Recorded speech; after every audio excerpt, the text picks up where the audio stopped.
there, we're back. Hi, this is Jennifer again, your happy life coach, coming back to you again with new topics, new stories, and hopefully new life lessons that we can take away and hopefully start making our lives just a little bit happier.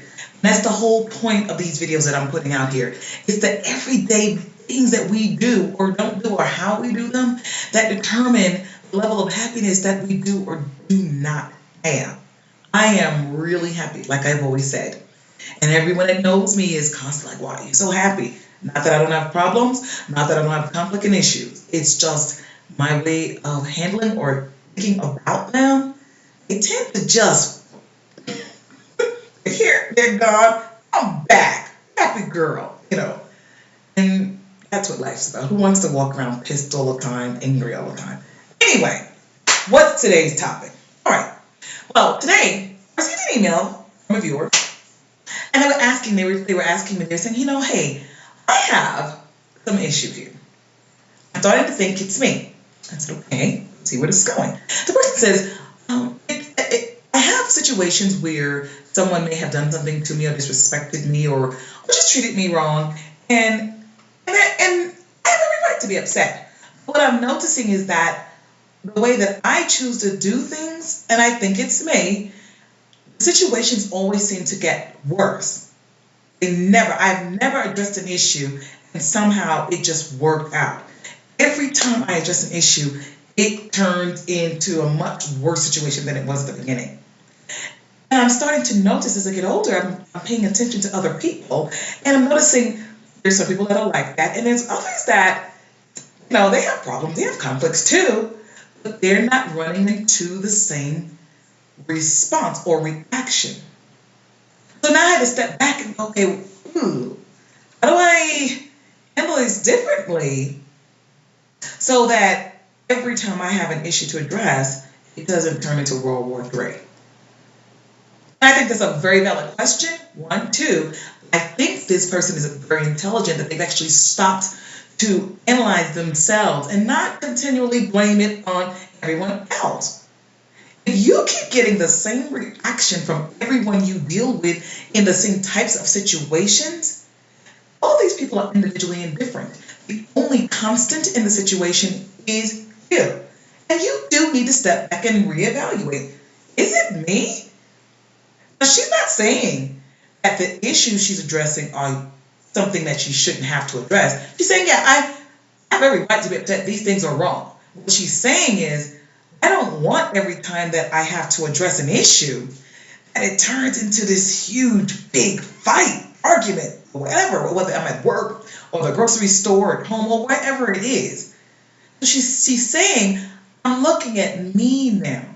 Maybe I need to change something. I am the constant. You need to remember that.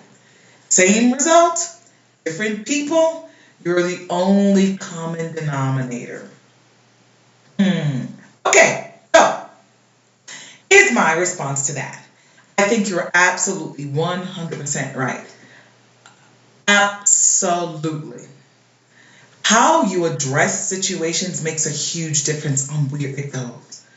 It's already a tense situation. There's already some conflict there. That's the whole reason you need to come and talk about it in the first place. Then how you choose to do it is a big, big difference. Now, I'm going to start off by saying one of the key things is when we need to come to someone and talk to them about something that they're doing or have done or said or whatever that we found offensive or disrespectful or whatever the case is. When you go, you have to keep in mind you're talking to a person with an ego. Everyone has it, women and men. So one thing I've learned from my own experience is to never, ever, ever address the situation by attacking that person's ego. I'll give you an example of what I'm talking about. When you come and talk to these people about that, attack their sense of logic versus their ego. You'll have a much better chance of them actually listening to you, taking it in, even though they might not want to hear it, because you're attacking their sense of logic, and I will explain what I mean by that. Versus coming at them and just attacking. you attack their ego. You attack their ego. The ego, even if you're right in everything you're saying, the way you're saying it attacks their ego. So therefore, they come back fighting. So now you're accomplishing absolutely nothing. Now that situation that was just pissing you off maybe this much, and you was hoping that you can come and talk about it, maybe diminish it or just smash it out. You actually turned it into this. That wasn't your objective. It's not what you were trying to do. An example.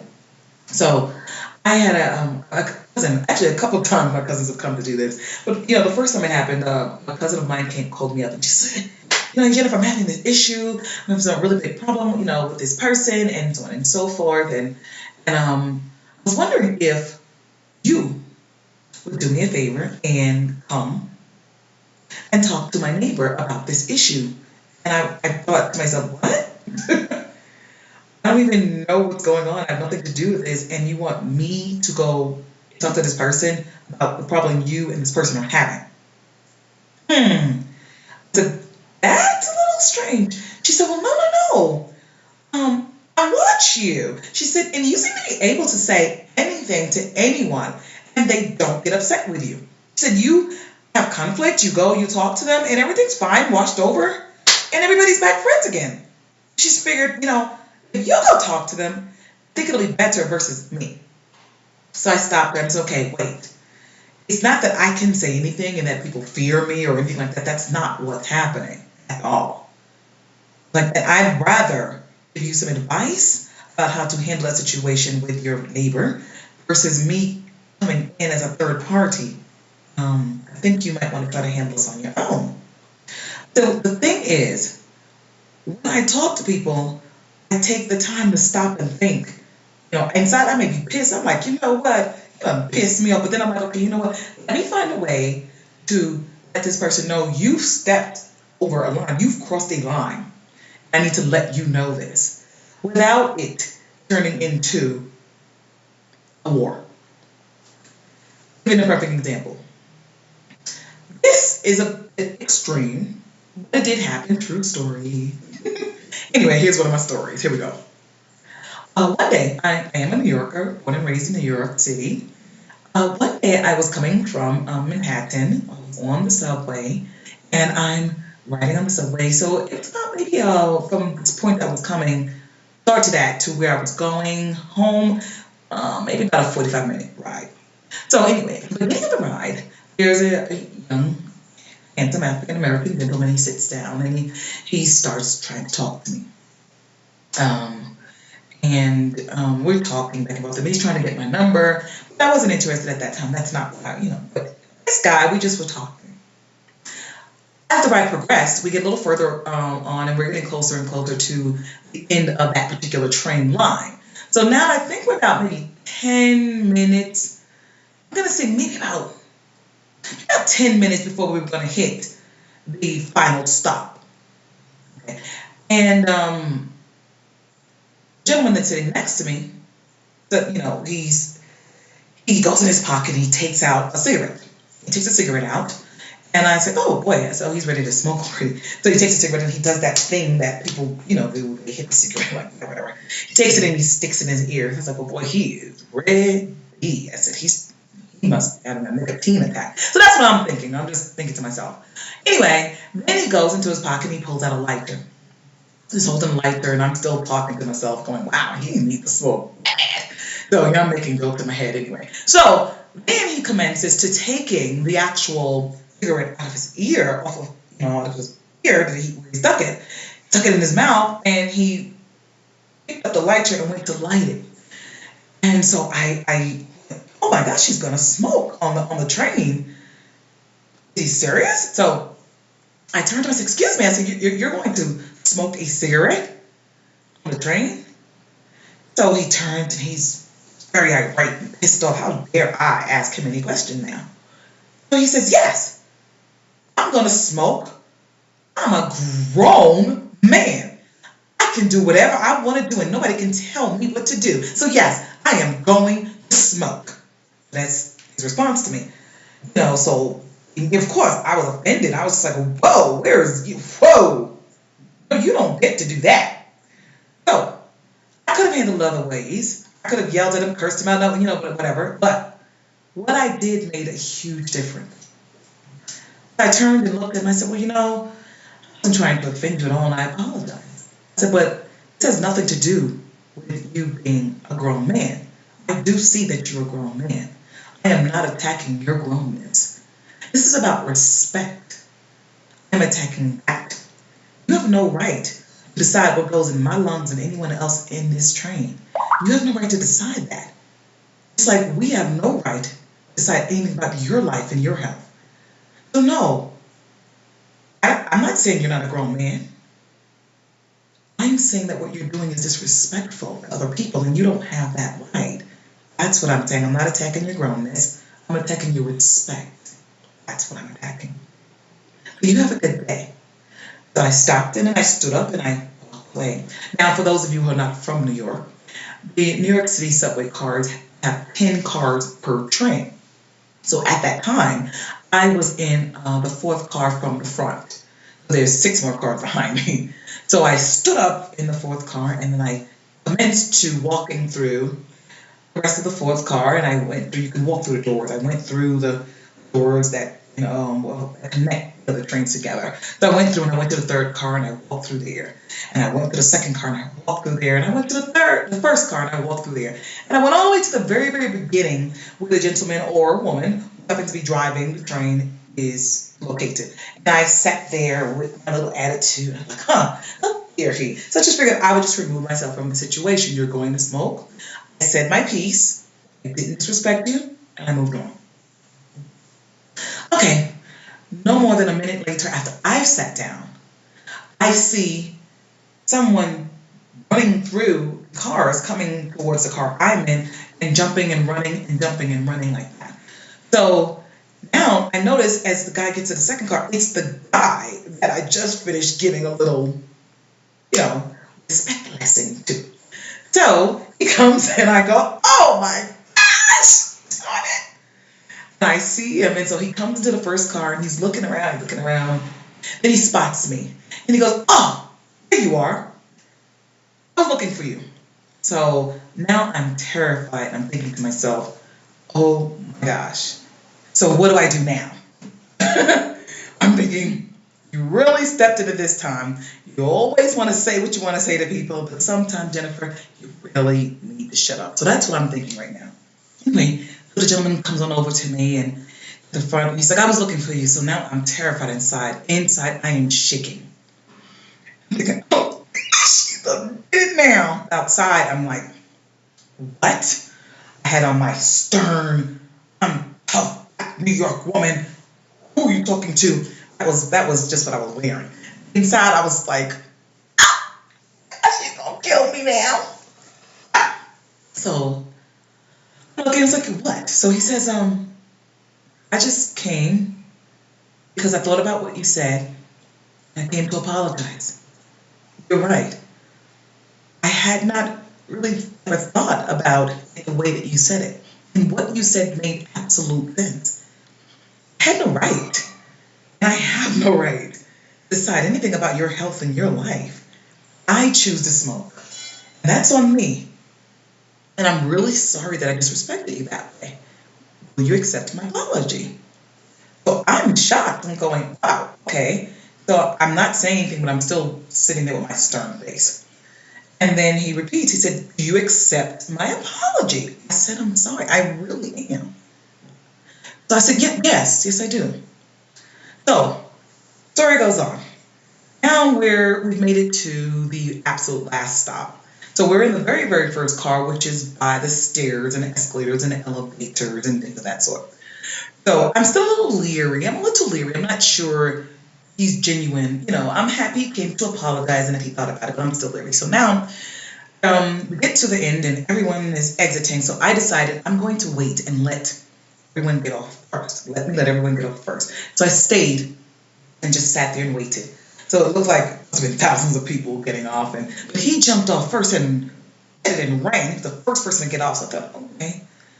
So now everyone's off, and I finally get off. I get off now, so I'm walking, so I'm behind this huge, massive crowd of people, and As I'm walking through, I'm in the inn, I notice, I see this head jumping up the crowd, coming back through the crowd. Everyone's going this way, and there's this head jumping up and coming back this way. So I'm like, what is going on? And I realized it's that guy again. I said, oh, I knew it was a trap. He didn't really mean it. That's what I'm thinking. So he comes to the end, and because I waited for everyone else to get off, it wasn't hard to find me. I wasn't in the midst of the crowd. I was at the end. So he just makes his way through, and he comes back down. I was like, oh gosh, what now? So he comes to me, he's like, you, wait. I was like, what? What do you want now? And like I said, now my fear has escalated. And because my fear has escalated, so has my external armor. Now I'm even more like, what? Even though I'm terrified. So I'm like, what now? So he has his hand behind his back, so I'm standing prepared, like, okay, do I need to, just, I took jujitsu, taekwondo, and everything else, so I'm like, do I need to cold cock him? So he walks up to me. I didn't let him get too close. I said, let me just stay back. And he pulls out a pair of flowers. And I was shocked. And I said, oh. He said, this is for you. He said, I am truly, truly sorry. You really made me think. And I felt so stupid. The way that I thought at first. And the fact that I even thought that it was okay to be that way. I'm really sorry. I thank you for bringing that to my attention. And then he turned around and he pushed his way back through the crowd and he left. And that was the end of that story. Now I tell that story as an example of how a potentially dangerous situation could have really could have gotten out of hand. He had no right to sit there and smoke and blow that smoke in my face at all, nor anyone else's. But the moral of this particular story is because I did not turn and attack his maleness, his ego, his humanness. I simply attacked his sense of logic. I could have turned and said to him, who are you?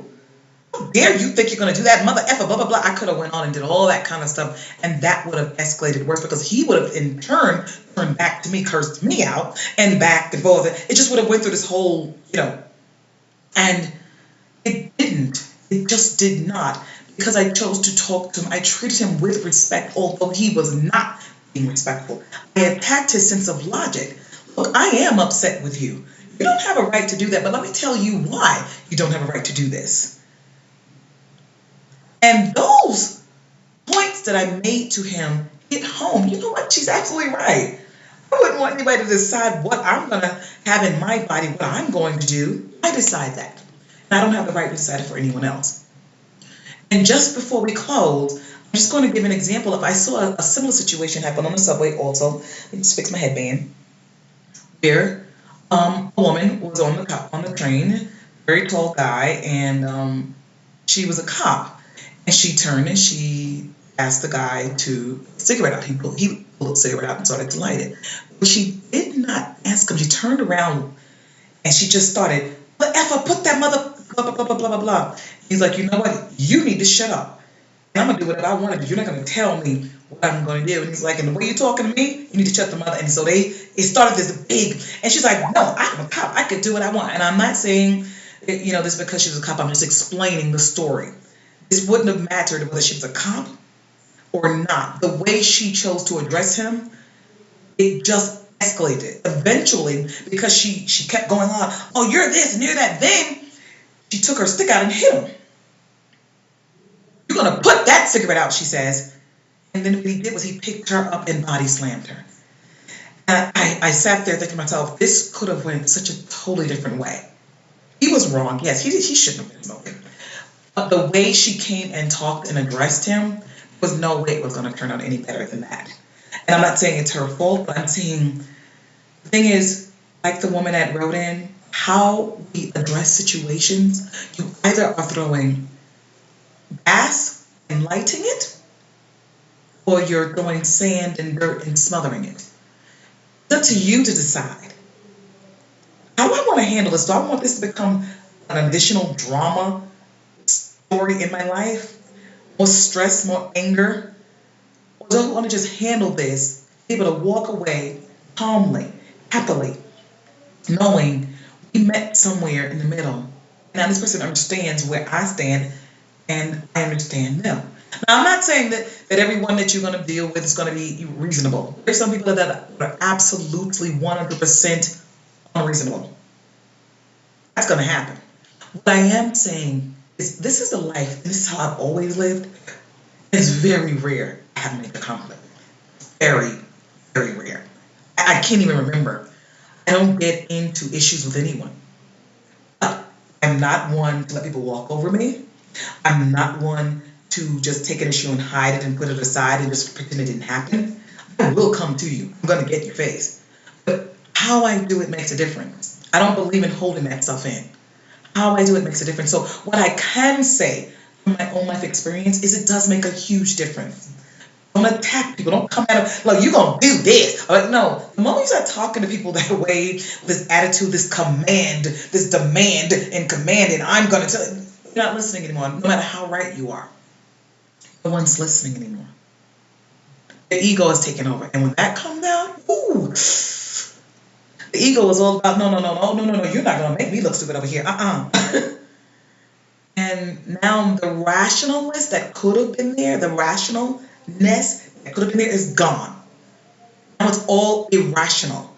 You're saying stuff, the person's saying stuff. Now you're just ping-ponging back and forth, all kind of crazy stuff. And the escalation can go, I don't know where. It's not worth it. At the end of the day, you're not happy. You're more pissed off. You're angrier. Now you're going to take that anger home. You got this to deal with. And if this is something that you had to deal with at work, and every time you go to work, you got to deal with this person that you made the situation even worse. If it's a family situation, every time you see them, you have this animosity and these issues that didn't have to be there. So today's lesson about being happy, another little tip, don't stop. When you have something you want to talk about, when you need to address somebody stepped up, did something they shouldn't do, I think you should talk about it. I think you should address it. But you should not address it just anyway. Anyhow, anytime. Take the time to practice. It will become who you are. Because for me now, it's just who I am. So instinctively, I don't start bad. That doesn't even come out. Now you have to take me to a whole other level to get me there. And if you do that, run. Now I'm gonna kill you. But anyway, there's ways to handle it. We don't have to have all this drama and strife. And like I said, the reason I'm doing these videos is because I get told all the time, "Oh, you're so happy, you're so happy. Why are you always so happy?" And I get this question everywhere I go. I decided, you know what, let me start telling some of my stories and share with people how and why I'm so happy and what I do. It's not that I don't have challenges, conflicts, and problems in my life. It's just that the manner in which I choose to handle them, they never escalate. They go away quickly. I get to move on with that smile. Back on my face, stay happy. So, stay happy, people. I hope this video was helpful, and I will see you again soon.